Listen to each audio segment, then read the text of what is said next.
जय श्री राम। देवी वंदना के द्वितीय दिवस हम माँ ब्रह्मचारिणी की पूजा और वंदना में संलग्न है। भारतवर्ष के लिए ऐसा समय जब स्त्री सम्मान, स्त्री सुरक्षा, स्त्री की श्रेष्ठता, चारित्र, वेशभूषा और अन्य विषयों पर बात करने की आवश्यकता है।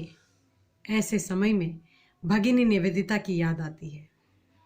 स्वामी विवेकानंद जब इंग्लैंड के प्रवास पर थे तो अपने प्रवचनों में उन्होंने कहा कि मुझे 100 समर्पित व्यक्तियों की आवश्यकता है, जिनके सांचे से मैं कई प्रतिभाओं और प्रखरताओं को ढाल सकता हूँ। भगिनी निवेदिता ने विवेकानंद साहित्य पढ़ रखा था, उनके बारे में सुन रखा था।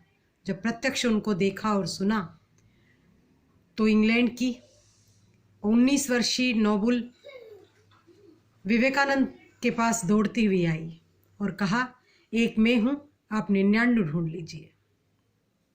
स्वामी जी ने उन्हें संन्यास ग्रहण करवाया और भगिनी निवेदिता नामकरण देकर उन्हें संपूर्ण राष्ट्र में भगिनी निवेदिता के नाम से प्रसिद्ध किया। जीवन पर्यंत वो भारत की संस्कृति, शिक्षण और दीक्षण के क्षेत्र में कार्य करती रही। आज ऐसी ही भगिनियों की आवश्यकता है।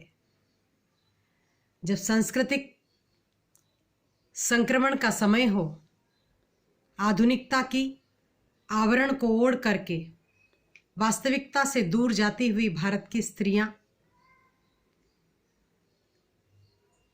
चमत्कृत कर देने वाले पर्दों पर चलने वाले चलचित्रों से प्रभावित हो, ऐसे समय में भगिनी निवेदिता के विचार आज समाज को आवश्यक प्रेरणा दे सकते हैं। विदेशी बाला होकर के भी उन्होंने एक ऐसे सन्यासी को अपना गुरु माना जिन्होंने संपूर्ण राष्ट्र के धर्म और संस्कृति का आलोक संसार में फैलाया। हम गर्व से कहेंगे हिंदुत्व प्राण अपना, सहयत्न से हो पूरा अपना महान सपना, आध्यात्म नींव होगी समृद्ध हिंदू भोगी।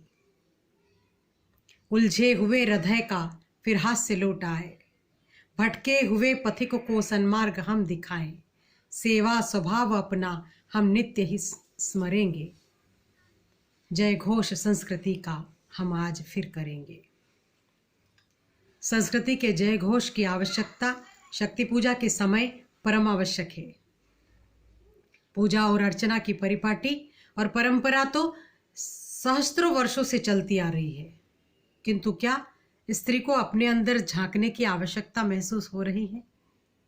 ऐसे समय में जब आधुनिकता अपने आवरण को लेकर के स्त्री के संपूर्ण स्वरूप को ढकता जा रहा है,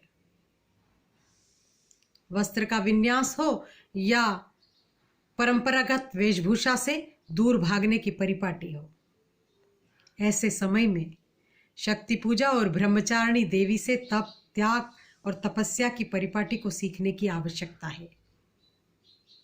शत शिव सुंदर भावों की हम शांति क्रांति चिनगारियां, कर देंगी उद्धार देश का हम भारत की नारियां। प्राचीन समय में संस्कृत में एक शब्द आता है पुरंदरी। जब भारत के पुरुष राष्ट्र रक्षा के लिए बाहरी तौर पर सक्षम हुआ करते थे, उस समय भारत की स्त्रियां आंतरिक राष्ट्र रक्षा की सुरक्षा की जिम्मेदारी अपने ऊपर लिया करती थी। असामाजिक तत्व, अलगाववादी तत्व, विघटनकारी तत्वों से आंतरिक सुरक्षा को बनाए रखने का प्रयत्न प्रतिक्षण प्रतिपल वो किया करती थी, इसलिए उसे पुरंदरी कहा जाता था। आज भी ऐसी ही मानवीय शक्तियों की, स्त्री शक्तियों की आवश्यकता है जो पुरंदरी बन करके समाज और राष्ट्र निर्माण का कार्य कर सके। जब बाहर से दूसरे राष्ट्रों की सेनाएं सीमाओं पर खड़ी हो और ऐसे समय में आंतरिक शक्तियों के संचार के लिए भारत की स्त्रियों को तत्पर होने की आवश्यकता है। और ऐसे ही समय में भगिनी निवेदिता, मदालसा, मैत्रेयी, मीरा, गार्गी, ऐसी ऐसी स्त्रियों की आवश्यकता है, उनके चिंतन और मनन की आवश्यकता है। तो केवल शक्ति की पूजा करके सामर्थ्य स्थापित तो करना ही है, किंतु भारत की स्त्रियों को आंतरिक सुरक्षा का जिम्मा भी अपने ऊपर लेना पड़ेगा। परिवार में रहने वाली स्त्रियों को परिवार की सुरक्षा करनी होगी। समाज में दायित्व निभाने वाली स्त्रियों को समाज की सुरक्षा का दायित्व निभाना होगा। और राष्ट्र पर जब किसी तरह के आक्रांताओं के आक्रमण की भय भी हो या भ्रम भी पैदा हो, तो भारत की स्त्रियों को आंतरिक और बाह्य सुरक्षा में तत्पर होना ही पड़ेगा। संसार भर में इजराइल ही ऐसा देश है जहां की स्त्रियां समय आने पर आंतरिक सुरक्षा के साथ साथ राष्ट्र की रक्षा और सुरक्षा में भी तत्पर होती हैं और आवश्यक रूप से सेना में शामिल होती हैं।